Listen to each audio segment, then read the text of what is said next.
how to fix WhatsApp not sending photos and videos. Hello guys, and welcome back to another video.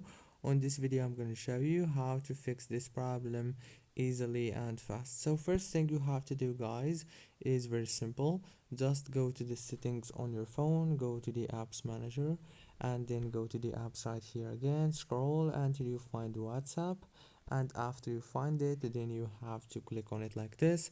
Now here on this page you will find the app informations. Right here you will find many options, or what you have to do is click first on this force stop option, and after you click on it, click on the notifications management, and then scroll down until you find this more settings option. Click on it and it will take you directly to the WhatsApp. Now or what you have to do on this page is make sure that you have the same settings as me right now.